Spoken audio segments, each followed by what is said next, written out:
Isang nakakagulat na claim ang kumakalat sa internet. Ayon sa mga naglabas ang mga claims, pinalubog di umano ng US Navy destroyer ang hindi bababa sa 110 Chinese maritime militia vessels na nagkukunwaring mga fishing boats sa bahagi ng South China Sea. Isang kaganapan kung saan mahigit sa 100 barko ng China ang sabay-sabay na winasak ng Estados Unidos. Nagliwanag ang karagatan sa lakas ng mga pagsabog at di umano'y makakapal na mga usok ang kumailan lang sa kalangitan. Para sa mga analyst, ito ang pinakamatinding tagisan sa karagatan sa loob ng maraming dekada. Pero teka muna, totoo nga ba ito? Ano nga ba ang tunay na nangyari at bakit big deal ang insidente na ito para sa buong mundo? Samahan niyo ako at isa-isay natin ang mga impormasyon mula sa mga kumakalat na claims at video online para malaman natin kung ang kaganapan na ito ay fact or fake.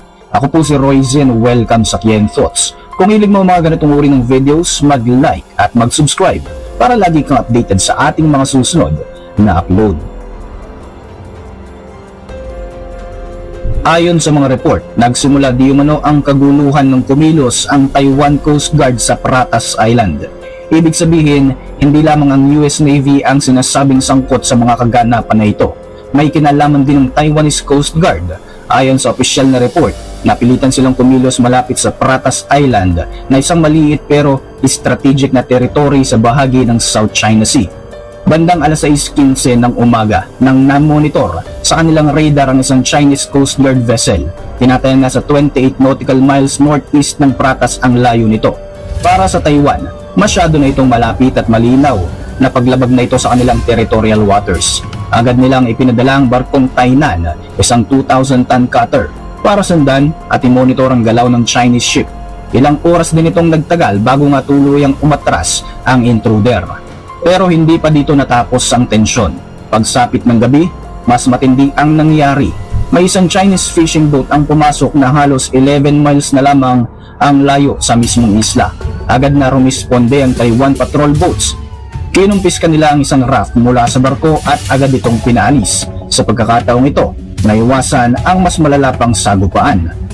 Maaaring pumapasok sa isipan niyo ang mga katanungan na bakit sobrang higpit ng Taiwan at ng US laban sa mga Chinese fishing boats. Ang sagot, hindi kasi sila ordinaryong mangingisda lamang. Ayon sa mga eksperto, tinatawag silang Chinese Maritime Militia. Mga barko ng China na mukhang fishing boats ang gamit pero ang totoo, bahagi sila ng estratehiya ng Beijing para palawakin ang kontrol sa buong South China Sea. Parang shadow army, hindi sila naka-uniform pero sila ang unang linya ng depensa at pag-atake ng China sa karagatan. Kapag may disputed area, sila ang unang magpapakita, magtatayo ng presensya at saka susunod ang mga China Coast Guard vessel at ang People's Liberation Army Navy.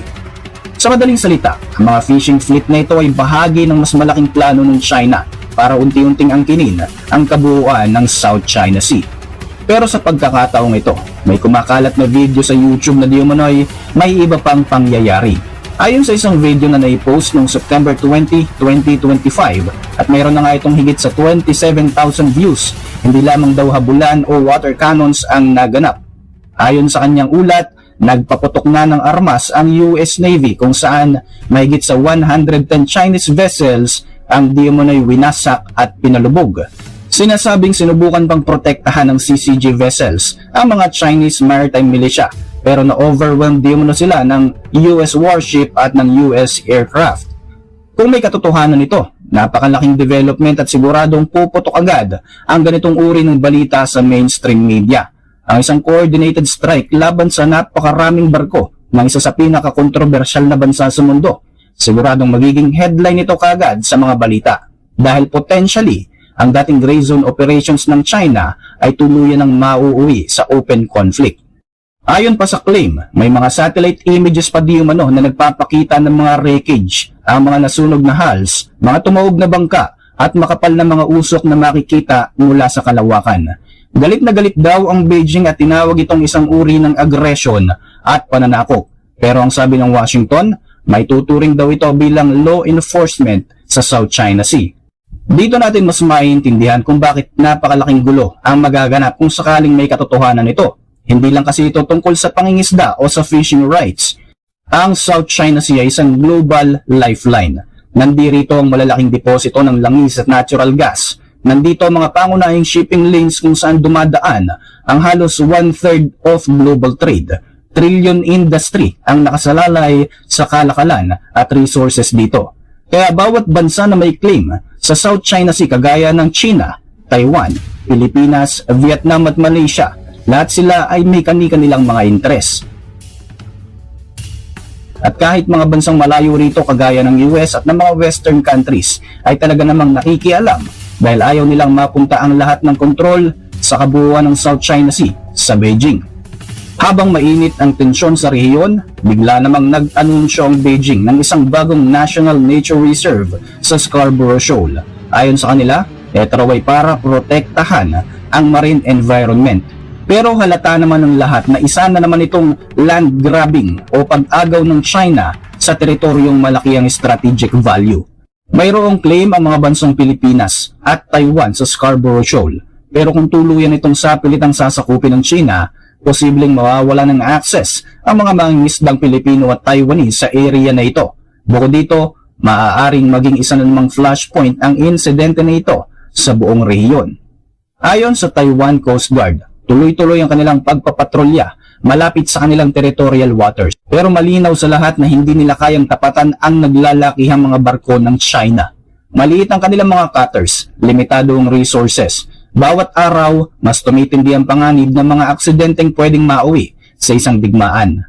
Ang aksyon na ito ng US Navy laban sa 110 Chinese maritime militia vessels, kung may katotohanan man ng mga unverified na mga reports and claims na ito, ay isang malinaw na mensahe mula sa Washington. Ayon sa US, sobra-sobra na mga dangerous tactics and harassment ng China. Hindi na nila papayagang gamitin ang mga nagkukunwaring mga fishing vessels para palawakin pa ang kontrol ng China sa South China Sea. Habang ang US ay nagsasabing hindi sumunod ang mga barko ng China sa mga warnings, ang Beijing naman ay nagpapakita ng mga nagluluksa sa state TV dahil sinasabing may mga sibilyan ang di umano'y nasawi sa naganap na engkwentro. Pero ang sabi ng Western experts, marami sa mga barkong pinalubog ng US ang reinforced at posibleng armado pa ng matataas na kalibre ng armas at hindi lamang ito simpleng fishing boat lamang. Kung tutuusin, matagal nang ginagamit ng China ang ganitong taktika, hindi lamang sa Asia, kundi maging sa Africa at Latin America. Ang mga barko na ito na tinatawag nilang fishing fleet ay mga Chinese maritime militia disguised as fishermen. Pero mga kabayan, dito papasok ang mga katanungan kung totoo bang naganap ang ganitong insidente. Sa kabila ng mga headlines mula sa ilang mga article at sa video na kumakalat online hinggil sa 110 Chinese boats sunk by US Navy, lumalabas na walang kahit anong verified na mga reports at mga credible sources na nagpapatunay o nagsasaad na naganap nga ang ganitong insidente. In fact, marami sa mga fact-checking articles ang nagdebunk na sa ganitong mga uri ng false and misleading articles and videos. Ang totoo, tanging Taiwan Coast Guard lamang ang kumilos malapit sa Paratas Island. Pinaatras ang isang Chinese Coast Guard ship na nagtangkang pumasok sa kanilang territorial waters. Pinalis din nila ang isang illegal fishing boat. Nagkaroon man ng maliit na tensyon pero wala namang kahit anong naiulat na pagpapalubog sa mga barko ng China. Wala ring malawakang mga engkwentro na naganap kagaya ng mga claims ng isang video na kumakalat sa internet. Sa gitna ng mga malalaking headlines at sensational na mga balita, madalas may mga kumakalat na mga fake articles and mga claims, mga videos na mabilis na nakakapagpalito sa mga tao. Ang totoong nangyari ay isang Coast Guard patrol mission lamang, hindi isang malawakang labanan ng US Navy at 110 Chinese fishing boats. Malinaw na ang South China Sea ay nananatiling isa sa pinakadelikadong flashpoint sa buong mundo na tila ba isang malaking time bomb dahil sa sobrang taas nga ng tensyon dito. Kahit isang kalit-liitang insidente ay pwedeng magdulot ng malawakang kaguluhan. Dapat ay maging mapanuri ang lahat, lalo na tayo mga Pilipino, dahil direktang apektado ang ating bansa sa bawat mga kaganapan dito. Ang mga mangingisdang Pilipino ang isa sa pinakaunang apektado sa bawat delikadong aksyon na ginagawa ng China at sa bawat ganti naman na gagawin ng Estados Unidos. Sa huli, ang mga claims na nagsasabing 110 Chinese boats ang pinalubog ng US Navy ay isang fake video lamang. Isang mainahon na pagpapatrolya ang totoong naganap, subalit ang tensyon ay nananatiling nandun pa rin. Para sa inyong mga reaksyon, mag-iwan lang ng komento sa ibaba ng video na ito. At para manatiling updated sa ating mga susunod na upload, siguro ay mag-subscribe. I-like mo na rin ang ating mga videos bilang suporta. Muli, ako po si Roy Z at maraming salamat sa patuloy na pagsubaybay sa ating channel.